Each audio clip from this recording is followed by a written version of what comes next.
পোনপ্ৰথমতে আমি জিভিকে ইমেৰাৰ তৰফৰ পৰা আপোনালোকক সৈতে আৰু অসমবাসী ৰাইজক নতুন বছৰৰ শুভেচ্ছা জনাব বিচাৰোঁ।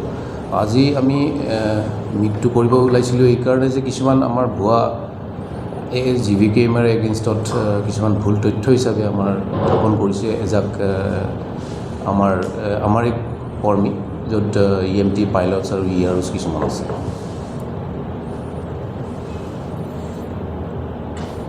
ইয়াৰ লগতে আমি ক'ব বিচাৰিছোঁ যে আমাৰ এই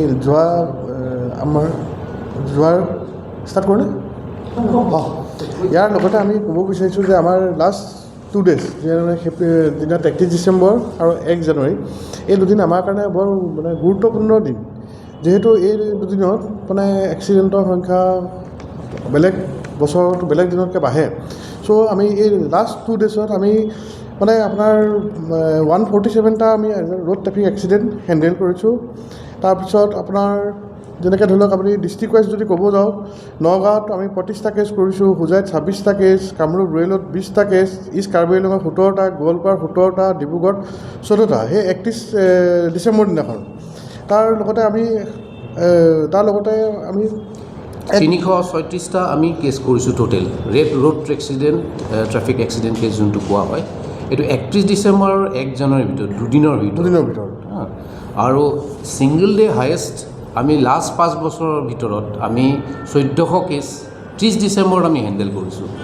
আৰু এইখিনি কৰিছোঁ আমাৰ নতুন যোনবিলাক সহকৰ্মীবিলাক আমি লৈছোঁ তেখেতসকলৰ জৰিয়তে কৰিছোঁ আৰু তেখেতসকলে খুব উৎসাহিত কাম কৰি, আৰু তাৰ কাৰণে আমি আজি ভাল ফলটো পাইছোঁ। এইটো ৰেকৰ্ডটো হ'ল লাষ্ট 5 বছৰতকৈ হায়েষ্ট এই বছৰ পাইছোঁ।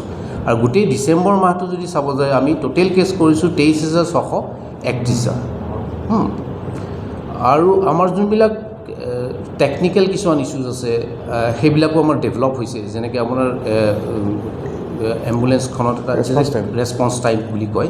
যেতিয়া কল এটা যায় আমি কলটো এম্বুলেঞ্চখনক কৰোঁ, তেতিয়া ৰেছপন্স টাইমটো আমাৰ আগতে আছিলে 7 মিনিট 6 ছেকেণ্ড, এতিয়া সেই ৰেছপন্স টাইমছটো ডেভেলপ হৈ 6 মিনিট 2 ছেকেণ্ডলৈ আহিছে। এইটো কম্পেয়াৰ টু লাষ্ট নৱেম্বৰ, এই ডিচেম্বৰত এইখিনি আমি এচিভ কৰিব পাৰিছোঁ।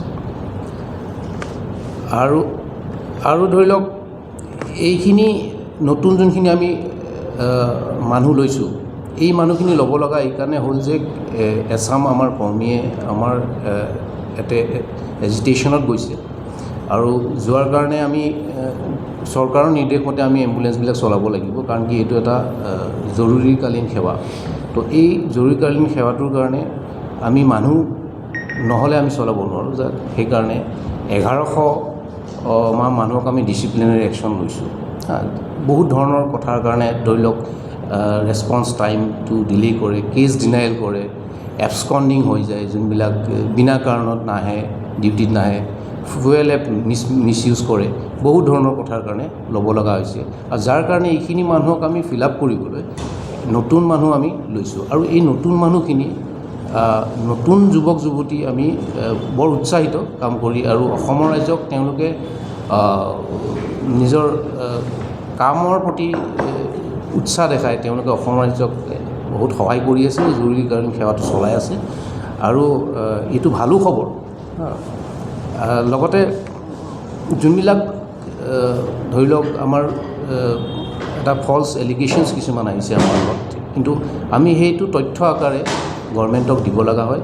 যেতিয়া এটা কল আহে আমাৰ লেণ্ড হয় 108 ফোন নম্বৰ, সেই কলটো অটো ৰেকৰ্ড হৈ যায়, আৰু অটো ৰেকৰ্ড হৈ যোৱাৰ পিছত সেই কলটো ৰেকৰ্ডত থাকি যায়।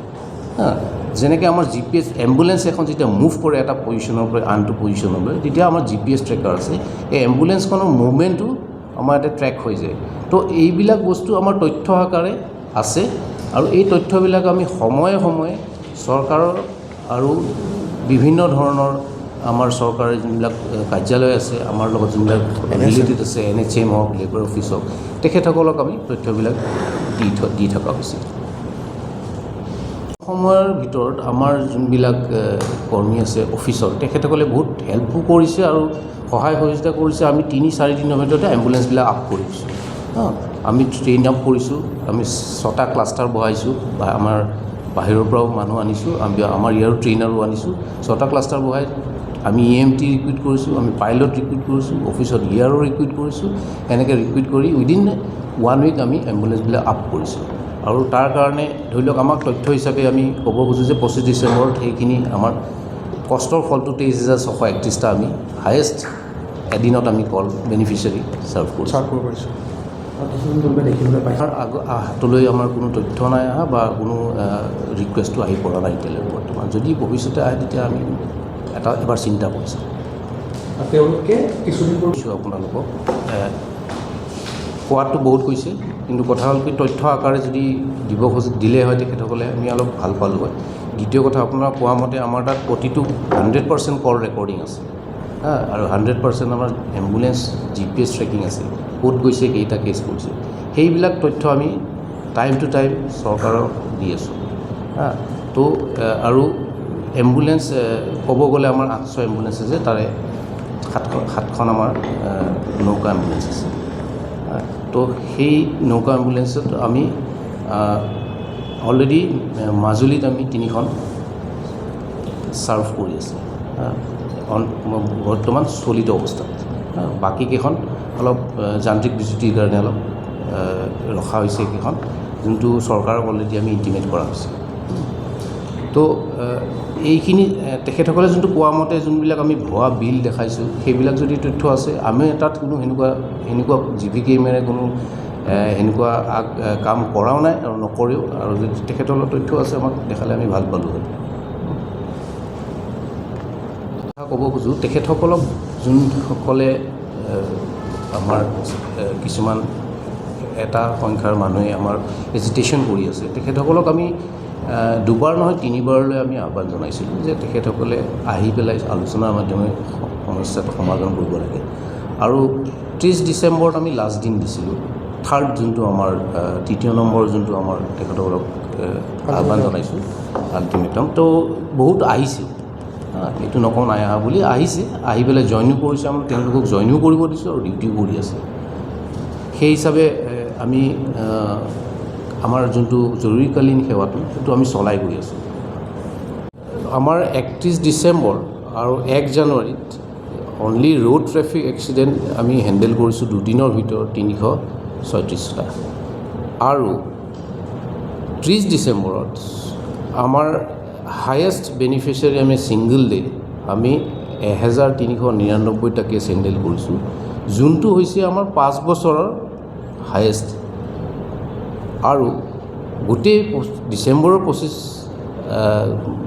25 মাহটো যদি চাব যায় তেতিয়াহ'লে আমি টোটেল কেছেছ হেণ্ডেল কৰিছোঁ 23,631টা। যিকোনো খবৰৰ বিজ্ঞাপনৰ বাবে যোগাযোগ কৰক 7896121996।